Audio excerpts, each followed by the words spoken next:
తెలంగాణ రాష్ట్ర ఆటో డ్రైవర్ల సంఘాల ఆధ్వర్యంలో ఆటో డ్రైవర్ల న్యాయమైన డిమాండ్లు పరిష్కరించాలని చెప్తూ హైదరాబాద్ నగరంలో మేము చలో అసెంబ్లీ కార్యక్రమాన్ని పిలుపునివ్వడం జరిగింది.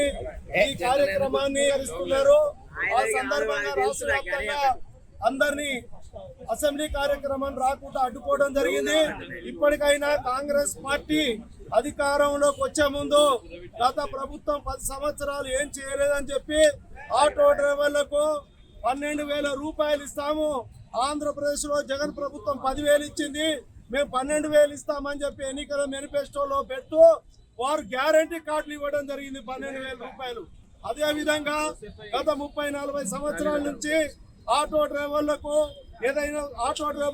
క్యాబ్ డ్రైవర్లకు మోటార్ రంగ కార్మికులకు ఏదైనా ప్రమాదం జరిగితే ఎలాంటి సంక్షేమ పథకాలు లేవని చెప్పి సంక్షేమ బోర్డు ఏర్పాటు చేస్తామని చెప్పి ఆనాడు శ్రీధర్ బాబు ఆధ్వర్యంలో ఉన్న కమిటీ మాకు హామీ ఇవ్వడం జరిగింది, ఎన్నికల మేనిఫెస్టోలో పెట్టడం జరిగింది. అదేవిధంగా మహాలక్ష్మి పథకం ద్వారా ఫ్రీ బస్సు సౌకర్యాన్ని రాష్ట్ర ప్రభుత్వం కల్పించింది. దాన్ని ఆటో సంఘాలు రవాణా రంగాల సంఘాలు కూడా స్వాగతించడం జరిగింది. ఏదేమైనా దానివల్ల నష్టపోయిన ఆటో డ్రైవర్లు ఆదుకుంటామని చెప్పి ముఖ్యమంత్రి గారు రవాణా మంత్రి గారు పలు దఫాలుగా చెప్పడం జరిగింది. అదేవిధంగా గత 12 సంవత్సరాల నుంచి ఆటో మీటర్ ఛార్జీలు పెరగలేదు. పెరిగిన ధరలకు అనుగుణంగా ఇవాళ రైల్వే ఛార్జీలు పెంచారు, ఆర్టీసీ ఛార్జీలు పెంచారు. ఆటో ఛార్జీలు పెంచడం వలన రాష్ట్ర ప్రభుత్వానికి ₹1 కూడా ఆదాయం నష్టం లేదు, ప్రభుత్వానికి ఎలాంటి నష్టం లేదు. అయినా కూడా ఆటో మీటర్ ఛార్జీలు కూడా పెంచట్లేదు.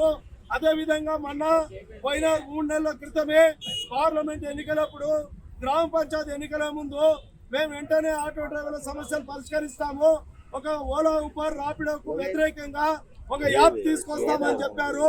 గత ప్రభుత్వం ఏదైతే ఆటో డ్రైవర్లకు క్యాబ్ డ్రైవర్లకు అదేవిధంగా జర్నలిస్టులకు హోమ్ గార్డులకు 5 లక్షల ప్రమాద బీమాను సౌకర్యం కల్పించింది.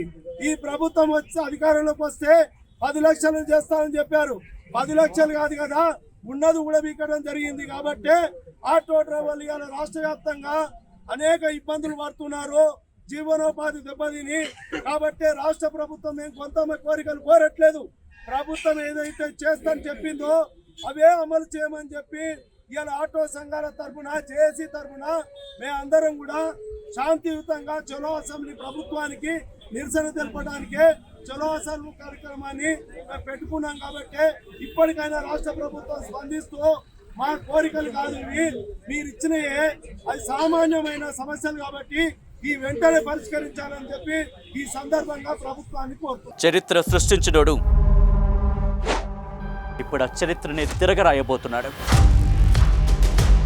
అబద్ధాల గోడల్ని బద్దలు కొట్టి నిజాలను రాగా మీ ముందుంచబోతున్నాడు.